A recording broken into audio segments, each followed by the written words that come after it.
नमस्कार. आस्वाद मनांचा art and क्राफ्टमध्ये तुम्हा सर्वांचं पुन्हा एकदा मनपूर्वक स्वागत. तर आज आहे आपला दिवस 18वा. आत्तापर्यंतचे जर का 1 ते 17 पर्यंतचे भाग जर का कोणी पाहिलेले नसतील किंवा चॅनलवरती जर पहिल्यांदा भेट देत असाल तर आपले याआधीचे व्हिडिओ नक्की बघा, जेणेकरून की आपले 1 ते 17 पर्यंतचे संपूर्ण भाग तुम्हाला समजतील आणि त्यामध्ये आपण इन डिटेल सगळ्या जे काही टिप्स आणि ट्रिक्स आहेत त्याबरोबर शिकवलेलं आहे. तर ते नक्की बघा आणि त्यानंतर आपला दिवस 18वा याच्यावरती तुम्ही जर नवीन असाल तर लाईक, शेअर आणि सबस्क्राईब करायला विसरू नका. कारण आपण इथून पुढे आपले जे काही आरी वर्क आहेत तर त्याच्यामध्ये इन डिटेल आपण पूर्ण जे काही क्लासेस आहेत, ऑनलाईन क्लासेस आपण चालू केलेले आहेत, तर ते तुम्हाला समजायला आणि शिकायला सोपे जाईल यासाठी. तर आज आहे आपला दिवस 18वा. तर त्यामध्ये आपण जसं की दिवस 17मध्ये आपण बघितलेलं आहे सिल्क थ्रेड, 16मध्ये सिल्क थ्रेड आणि 15मध्ये सुद्धा आपण सिल्क थ्रेड बघितलेलं आहे. तर आत्ता सध्यासुद्धा आपण सिल्क थ्रेडमध्येच वर्क बघणार आहे, जे की आहे तुम्हाला इथे बघितलं असेल तुम्ही की हे पाणी स्टिच आहे. जसं की छोटे छोटे हार्ट शेप क्रिस क्रॉसमध्ये दिसतात, तर हे आहे आपला पाणी शेप. तर त्याच्यामध्ये म्हणजेच की वॉटर फिलिंग शेप, जेव्हा तुम्ही खूप मोठे मोठे जे काही गॅप्स असतात किंवा सर्कल्स असतात किंवा ज्यावेळेस नेकलाईन तुम्हाला खूप जास्त भरीव द्यायची असते कस्टमरला, तर त्यावेळेस तिथं तुम्हाला हे फोटोज जे काही तुम्हाला दिसतात तर तशा पद्धतीमध्ये तुम्हाला इथे हे जे काही फिलिंग आहे तर हे फील करता येते यासाठी, आणि हे सोपं जातं तुम्हाला करायला. तर यासाठी तर ह्याची भरपूर सारी प्रॅक्टिस करा. सुरुवातीला आपण काय करणार आहे तर सुरुवातीला ही डायग्रॅम काढून घ्यायची आहे पेन्सिलने, किंवा ज्यावेळेस तुम्ही तुमचं जे काही ट्रेसिंग आहे ते ट्रेसिंग करता वेळेसच तुम्ही हे सुद्धा ट्रेस करू शकता. ह्याचं तुम्हाला ऑनलाईन जे काही प्रिंटर्स आहे, प्रिंटर्स म्हणून एक वेबसाईट आहे, तर त्याच्यावरती तुम्हाला हे सुद्धा स्केच मिळेल. तर त्याचं सुद्धा फोटोज मी लिंकसुद्धा अपलोड करते की जेणेकरून तुम्हाला त्याचं जे काही स्केच आहे तर ते काढायला तुम्हाला ट्रेस करायला सोपं जाईल यासाठी. तर मी डिस्क्रिप्शनमध्ये त्याची लिंक नक्की देईन तुम्हाला, तर ती सुद्धा तुम्ही चेक करू शकता, किंवा डायरेक्टली तुम्ही गुगलवरती जरी वॉटर फिलिंग म्हणून किंवा पाणी स्केच म्हणून जरी टाकलं तरीसुद्धा तुम्हाला ती येऊन जाईल. तर ही जी काही डायग्राम आहे एकदम सोपी आहे. तुम्हाला फक्त क्रिस क्रॉसमध्ये आणि जे काही इथला गॅप आहे म्हणजे हार्ट शेपचा आपण जसा इथे अटॅच करतो तसं अटॅच न करता अशा पद्धतीने त्याच्यामध्ये थोडासा गॅप तुम्हाला फक्त ठेवायचा आहे. तर अशा पद्धतीने आपल्याला हे जे काही डायग्राम आहे ती कंप्लीट करून घ्यायची. पहिल्या वेळेस आपण सिंगल थ्रेडनी करणार आहे, दुसऱ्या वेळेस आपण जे काही आहे ते डबल थ्रेडनी करायचं आहे. कारण ज्यावेळेस तुम्ही सिंगल थ्रेडनी करायला तुम्हाला परफेक्टली जमेल त्याच वेळेस, किंवा जेव्हा तुम्हाला जर असं वाटतंय की तुम्हाला सिल्क थ्रेडनी थोडंसं अवघड जाते, तर तुम्ही सुरुवातीला काय करा की तुमची जी काही आपला जो काही जरी थ्रेड आहे तर तो जरी वापरला तरी सुद्धा चालेल, त्याच्यावरती तुम्ही प्रॅक्टिस करा आणि त्यानंतर तुम्ही सिल्क थ्रेड करा तरी सुद्धा काही हरकत नाही आहे. कारण हे जे काही तुम्हाला कॉर्नर्स आहेत तर ते शार्प आले पाहिजेत यासाठी. तर त्यासाठी प्रॅक्टिस करा. तर त्या प्रॅक्टिससाठी तुम्ही जे काही जरी थ्रेड आहे त्याचा सुद्धा वापर करू शकता. त्यानंतर तुम्ही सिल्क थ्रेडचा सिंगल, आता बऱ्याचशा जणांची सुट्टी भरपूर मोठी झालेली आहे, दिवाळीमुळे गॅप पडलेला आहे, हरकत नाही आहे, पण सुरुवात परत एकदा नव्याने करा, व्यवस्थित करा, प्रॅक्टिस भरपूर करा. जसं मी तुम्हाला प्रत्येक वेळेस सांगते की सिल्क थ्रेडमध्ये प्रॅक्टिस भरपूर करावी लागते. तर त्यासाठी तुम्ही सुरुवातीला आता खूप दिवसांचा गॅप जर असेल, सिल्क थ्रेड जर तुम्हाला त्रास वाटत असेल तर भरपूर सारी प्रॅक्टिस करा. सिंगल थ्रेडनी सुरुवातीला प्रॅक्टिस करा, त्यानंतर डबल थ्रेड जरी यूज केला तरीसुद्धा हरकत नाही आहे. तर अशा पद्धतीने आता आपण सुरुवात करूया. डायग्रॅम ही अशी दाखवलेली आहे, अशा पद्धतीने तुम्हाला डायग्रॅम ड्रॉ करून घ्यायची. त्यानंतर इथे सुद्धा सेम पद्धतीने आता मी तुम्हाला एक दुसरा हे दाखवते की कशा पद्धतीने तुम्ही ट्रेस करू शकता सहज साध्या सोप्या पद्धतीने. तर सुरुवातीला काय करायचं आहे आपल्याला, सुरुवातीला स्ट्रेट लाईन आपल्या ज्या काही आहेत त्या आपल्या स्केलच्या सहाय्याने आपल्याला आखून घ्यायच्या, आणि त्यानंतर तुम्ही बघू शकता की त्याच्यामध्ये आपली जी काही स्केल आहे तर त्याचं जे काही मेजरमेंट आहे ते अशा पद्धतीने घेतलेलं आहे की मधला जो काही आपला स्पेस आहे तर त्या उंचवट्यावरून एवढाच येईल, एवढाच आहे.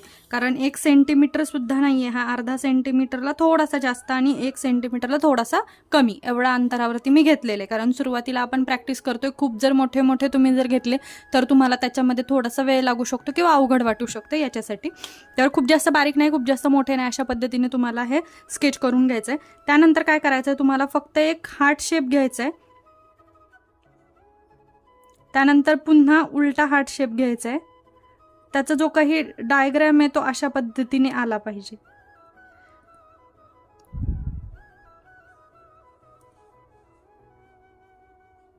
अशा पद्धतीने हे ड्रॉ करून घ्यायचे आपल्याला.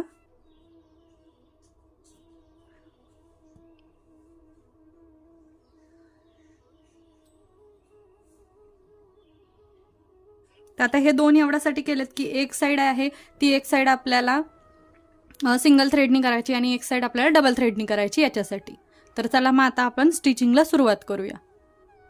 तर आता हे स्केच काढण्यासाठी तुम्ही ही जे काही ग्लास पेन्सिल आहे तर ती सुद्धा यूज करू शकता, किंवा जर ही नसेल तर तुम्ही आपली साधी पेन्सिल किंवा पेननी सुद्धा आता सध्या प्रॅक्टिस करू शकता. बट ज्यावेळेस तुम्हाला तुमच्या ब्लाऊज पीसवरती करायचं असतं तर त्यावेळेस तुम्हाला ग्लास पेन्सिलच यूज करावी लागते, कारण जे काही पेन्सिल आहे तर त्याचे स्केचेस दिसत नाहीत किंवा ते लवकरात लवकर आपल्याला हे रिमूव्ह करता येत नाहीत. तर त्यासाठी काय करायचं, आपल्याला ग्लास पेन्सिल यूज करायची.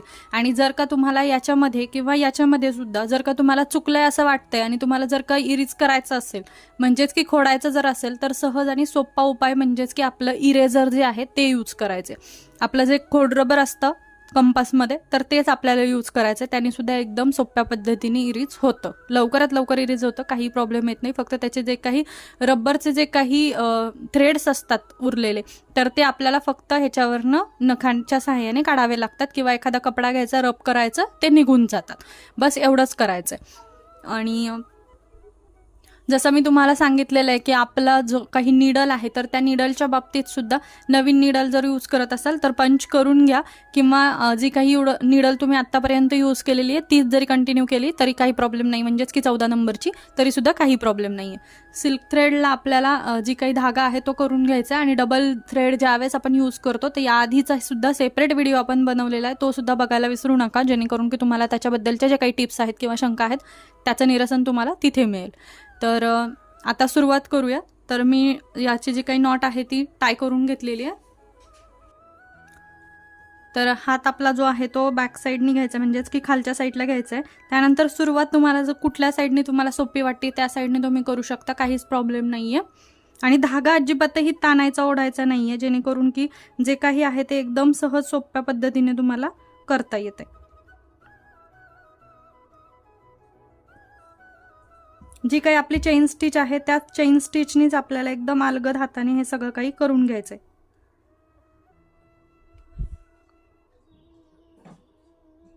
तर आता ह्या अशा पद्धतीने आपल्याला जे काही हार्ट शेप आहे आपण जसा ड्रॉ करून घेतलेला आहे तशा पद्धतीने आपला जो काही थ्रेड आहे तो थ्रेड वळवत वळवत आपल्याला पाणी स्टिच जे आहे, वॉटर स्टिच जे आहे ते कंप्लीट करून घ्यायचंय. जे काही शार्प नोक आहेत त्याचे तर ते व्यवस्थित आले पाहिजेत, त्याचा आकार व्यवस्थित दिसला पाहिजे जसा आपण दिलेला आहे तिथे तशा पद्धतीने प्रॅक्टिस करता करता जमेल.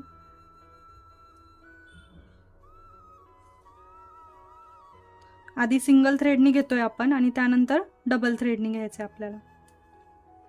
एकदा का तुम्हाला हे स्ट्रेट लाईन मध्ये जमलं की त्यानंतर तुम्हाला काय करायचं, वेगवेगळे शेप्स घ्यायचे, जसं की कोयरी असो किंवा जे काही सर्कल असो, स्क्वेअर असो, रेक्टँगल, याच्यामध्ये वेगवेगळ्या प्रकारे तुम्हाला ते फिरवून घ्यायचं आहे, जेणेकरून की तुम्हाला त्याचे प्रॅक्टिस झाली पाहिजे यासाठी. तर अशा पद्धतीने वेगवेगळ्या शेप्समध्ये प्रॅक्टिस करा. सिंगल थ्रेडनी सुरुवातीला सगळ्या वेगवेगळ्या शेप्समधून करून घ्या, त्यानंतर तुम्ही डबल थ्रेडनी करायला सुरुवात करा, जेणेकरून की तुमचे दोन्ही याच्यामध्ये तुमची प्रॅक्टिस होते आणि तुम्हाला सोपं जाईल. जर का तुम्हाला एखाद्या ब्लाऊजवरती सिंगल थ्रेडनी जर करायची वेळ आली तरी सुद्धा काही प्रॉब्लेम नाही यायला पाहिजे, आणि डबल यांनी जरी करायची वेळ आली तरी सुद्धा काही प्रॉब्लेम नाही यायला पाहिजे याच्यासाठी. आता हे जसं की हत्ती असो किंवा घोडा असो, याच्यासाठी जे काही नवरीचे ब्लाऊज असतात किंवा लहान बाळाचा शेप असो किंवा आई आणि बाळ एकत्र असो, तर अशा पद्धतीचे वेगवेगळे जे काही शेप्स आहेत तर त्या शेपसाठी हे जे शेप आहेत तर ते उपयोगी पडतात. तर त्यासाठी आपल्याला ह्याची प्रॅक्टिस करायची. जे काही स्टिचेस आहेत एकदम छोटे छोटे स्टिचेस घ्यायचे, खूप मोठे मोठे स्टिचेस आपल्याला घ्यायचे नाही आहेत. जे काही स्टिचेस आहेत ते एकदम छोटे छोटे स्टिचेस घ्यायचे. आता आजचा जो भाग आहे तर त्याच्यामध्ये आपण सिंगल थ्रेडनी बघणार आहे आणि पुढच्या येणाऱ्या भागामध्ये आपण डबल थ्रेडनी बघणार आहे. तर अशा पद्धतीने आपल्याला जे काही स्टिचेस आहेत, किंवा ह्याच्यामध्ये अजून एक प्रकार येतो तो सुद्धा मी तुम्हाला दाखवते, की जे काही हार्ट आहेत तर त्याच्याऐवजी हाफ सर्कलमध्ये सुद्धा केलं जातं. तर ते सुद्धा आपण पुढच्या भागामध्ये बघणार आहे. आता यामधून सुद्धा तुम्हाला कोणाला जर ड्रॉ करायला जर का प्रॉब्लेम येत असेल, हाताने ड्रॉ करायला जमत नसेल, तर तुम्ही सरळ सरळ एक काम करू शकता की तुमचा जो काही मोबाईल आहे तर तो मोबाईल तुमचा बॅक साईडनी तुम्हाला ठेवायचा आहे. जो कोणती तुम्ही शेप गुगलवरून घेऊ शकता वॉटर फिलिंग स्टिचेस स्केच म्हणून, तर तो तुम्ही बॅक साईडनी ऑन करून तुम्ही बॅक साईडनी ठेवू शकता आणि तशा पद्धतीने ट्रेस केलं तरीसुद्धा काही प्रॉब्लेम नाही आहे. आणि त्याच्यामध्ये तुम्हाला वेगवेगळे शेपसुद्धा मिळतात, सर्कलमध्ये सुद्धा मिळतं किंवा सरळ लाईनमध्ये सुद्धा अवेलेबल आहेत. तर तशा पद्धतीने तुम्ही ते सुद्धा स्केचिंग करू शकता, तर ते सुद्धा तुम्हाला सोपं जाईल. किंवा सरळ सरळ तुम्ही एखादी प्रिंट काढून आणून ठेवू शकता तुमच्या स्वतःकडे, की तुम्हाला कायमस्वरूपीसाठी होईल आणि त्याच्यावरनं सुद्धा तुम्ही ट्रेस करून घेऊ शकता. मी हे तुम्हाला यासाठी सांगितलं की बऱ्याच जणांचा प्रश्न असतो की आरीवर्क शिकायचं म्हटलं तर ड्रॉइंग येणं गरजेचं आहे किंवा आपल्याला व्यवस्थित डिझाईन जमल्या पाहिजेत, फ्लॉवर्स हे बेसिक तरी यायला पाहिजे असं वाटतं.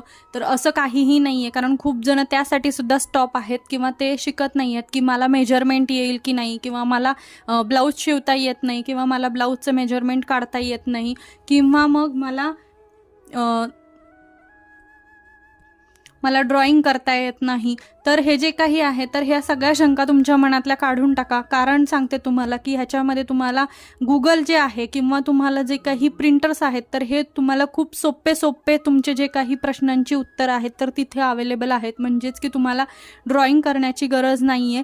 तुम्हाला पूर्ण मेजरमेंट जे आहे तुमचा रेडीमेड जो ब्लाऊज आहे, आपण पुढे सेशन घेणार आहे त्याचं, की जे काही मेजरमेंट आहे तर ते कशा पद्धतीने घ्यायचं, तर त्यामध्ये सुद्धा तुम्हाला दाखवलं जाईल की मेजरमेंट कशा पद्धतीने तुम्हाला घेता येईल.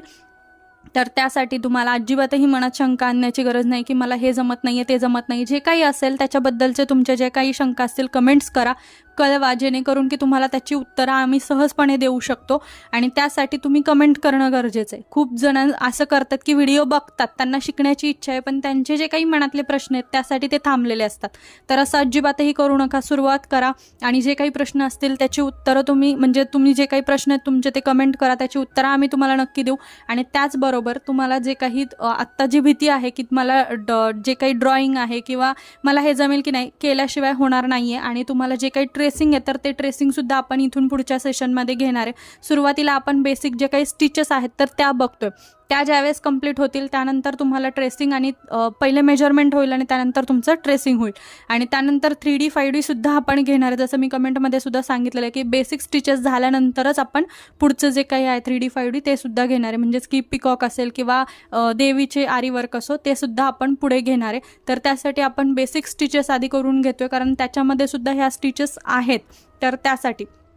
तर त्यासाठी त्याचबरोबर हँडवर्कसुद्धा आहे त्याच्यामध्ये. म्हणजेच की तुम्हाला सुई धाग्याच्या सहाय्याने सुद्धा तुम्हाला करायचं.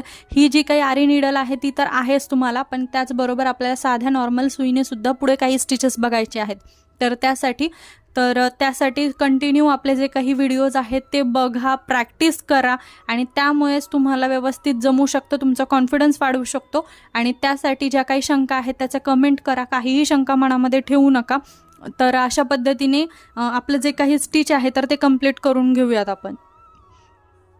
तर आता अशा पद्धतीने आपलं जे काही स्टिच आहे सिंगल थ्रेडने आपण कंप्लीट करून घेतलेलं आहे. जशा पद्धतीने आपण एंड नॉट देतो त्या पद्धतीने इथे एंड नॉट द्यायची आणि आपलं जे काही वर्क आहे तर ते कंप्लीट होते.